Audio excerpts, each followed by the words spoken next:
Hello friends, ഇന്ന് ചിങ്ങം 1. ഇന്ന് ഞങ്ങൾ ഈ മഴയത്ത് കുടയും ചൂടി അവിടെ പോകണമെന്നറിയണ്ടേ, നമ്മുടെ കുടൽമാണിക്ക അമ്പലത്തിൽ ആനയൂട്ട് കാണാനായിട്ട്. അങ്ങനെ നമ്മൾ ഈ പെരുമഴയത്ത് ആനയൂട്ട് കാണാനായിട്ട് ചെന്നപ്പോൾ അവിടെ നല്ല ബ്ലോക്ക്. ആ ഒരു കുഞ്ഞാനനെ കൊണ്ടുവന്ന ആന വണ്ടി മറ്റു വണ്ടികളൊക്കെ ആയിട്ട് ഇങ്ങനെ മൊത്തം അങ്ങോട്ട് ബ്ലോക്കായി നിൽക്കുമായിരുന്നു. അങ്ങനെ ഞങ്ങളവിടെ ചെന്നപ്പോഴത്തേനും ആനകൾക്ക് ചോറ് കൊടുത്ത് തുടങ്ങിയായിരുന്നു. അതിൽ 2 പിടിയാനകളുണ്ടായിരുന്നു. അതിലൊരു ആനക്കുട്ടീനെ നല്ല മേക്കപ്പൊക്കെ ഇട്ട് നിർത്തിയിട്ടുണ്ടായിരുന്നു. പിന്നെ അങ്ങനെ കുറേ ആനകളുണ്ടായിരുന്നു. എല്ലാവരും ഈ മഴയത്ത് കുടയും ചൂടി നിൽക്കണ കാരണം നമുക്കങ്ങ് ആനകളെ കാണാനുള്ള ഇത് നമ്മൾ ചെന്നല്ലേ ഉണ്ടായിരുന്നുള്ളൂ. കാരണം കൊണ്ട് നമുക്ക് പെട്ടെന്ന് അങ്ങനെ ആനയുടെ അടുത്തേക്ക് കയറി ചെല്ലാൻ പറ്റിയില്ല. എന്നാലും നമ്മൾ ആനയുടെ കോട്ട നുഴഞ്ഞ് കയറി നമ്മൾ ആനയുടെ അടുത്ത് എത്തിയിട്ടുണ്ട്. ഈ ആനയുടെ അടുത്തായിരുന്നു ഞാൻ കൂടുതലും എന്ന് വെച്ചിട്ടുണ്ടെങ്കിൽ ഈ ആനയ്ക്കായിരുന്നു ചോറ് കൊടുത്തതും പഴം കൊടുത്തതൊക്കെ ആയിട്ട്. അപ്പോൾ ഈ ആനയുടെ അടുത്താണ് നമുക്ക് നിൽക്കാനായിട്ട് ഇടം കിട്ടിയത്. കുങ്കുമപ്പുത്താലം കതിരോന്റെ പൊന്നുകോലം, കുങ്കുമപ്പുത്താലം കതിരോന്റെ പൊന്നുകോലം, കണ്ടു കൊതി പൂണ്ടോ ഗജരാജ മേഘജാലം.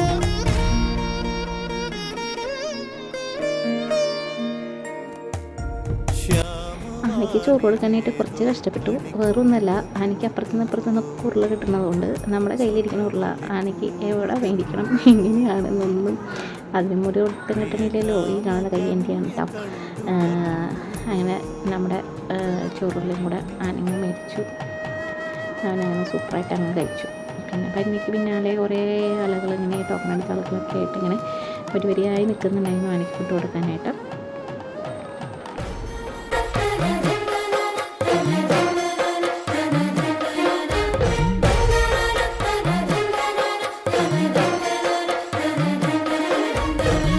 കുന്നിമണിക്കുന്നിലേ തെന്നലിങ്ങ് വന്നുവോ, നിന്നു ചാമരങ്ങൾ വീശിയോ, മുത്തുമണിമേട്ടിലെ ചിത്രചിറ്റലാംഗികൾ പത്മതാലമേന്തി നിന്നുവോ, കുയിലുകൾ പാടിയോ കുരുവികൾ കൂടിയോ, കുയിലുകൾ പാടിയോ കുരുവികൾ കൂടിയോ, കുരവകളിൽ തെളിഞ്ഞു പഞ്ചവാദ്യമേളം.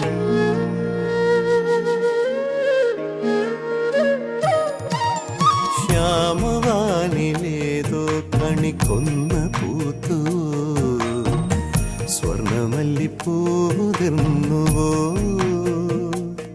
പ്രിയ ഗ്രാമ കന്യ കണ്ടുണർന്നുവോ. അങ്ങനെ ചോറ് കൊടുത്തതിന് ശേഷം നമുക്കൊരു കയ്യിലൊരു പഴം കിട്ടിയായിരുന്നു. ചേട്ടൻ വന്നിട്ട് ഒരു പഴം കൊണ്ട് തന്നായിരുന്നു. അപ്പോൾ ആ പഴം കൊടുക്കാനായിട്ട് കുറേ ഗ്യാപ്പ് നോക്കി. പക്ഷേ അപ്പോഴേക്കും നമ്മുടെ അവിടെയൊക്കെ കുറേ ആളുകൾ വന്നിട്ടുണ്ടായിരുന്നു. ലാസ്റ്റ് നമ്മൾ ആ ഗ്രില്ലിൻ്റെ ഇടയിൽ കൂടെ കടന്ന് ഞാനിവിടെ തുമ്പിക്കൈയിൽ വെച്ച് കൊടുത്തു.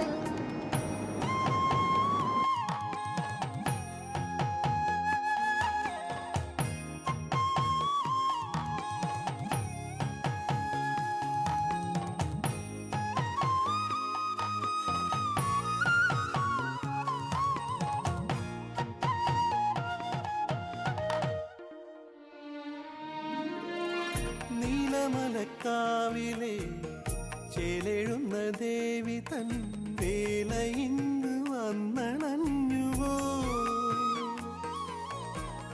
നോവലിഞ്ഞ നെഞ്ചിലും. അത് കഴിഞ്ഞ് ഞങ്ങൾ അമ്പലത്തിൽ കയറി തൊഴാനൊക്കെ നിന്നു. തൊഴുതൊക്കെ ഇറങ്ങിക്കഴിഞ്ഞപ്പോഴാണ് അവിടെ ആനകൾ അടഞ്ഞു എന്നൊക്കെ പറഞ്ഞത്. പക്ഷേ നമ്മളതൊന്നും കണ്ടില്ല കേട്ടോ. നമ്മൾ നേരെ തൊഴുത് പ്രദക്ഷിണമൊക്കെ വെച്ച് കഴിഞ്ഞിട്ട് നേരെ വീട്ടിലേക്കാണ് പോരുക ചെയ്തത്. അതിനിടയ്ക്ക് ആ മേക്കപ്പെട്ടിരുന്ന ആനക്കുട്ടീനെ കൊണ്ട് അമ്പലത്തിൻ്റെ ഉള്ളിൽ കെട്ടിയിട്ടുണ്ടായിരുന്നു. അതുപോലെ തന്നെ ഒരു ആന വന്നിട്ട് മടങ്ങി പോകണുണ്ടായിരുന്നു.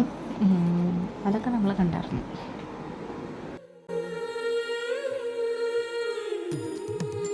ശ്യാമവാനിലേതോ കണിക്കൊന്ന പൂത്തുവോ, സ്വർണമല്ലിപ്പൂതിർന്നുവോ,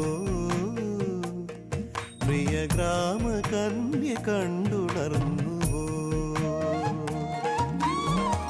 കുങ്കുമപ്പൂ പൂത്താലം കതിരോന്റെ പൊന്നുകോലം കുങ്കുമപ്പൂത്താലം കതിരോന്റെ പൊന്നുകോലം കണ്ടു കൊതി പൂണ്ടോ ഗജരാജ മേഘജാലം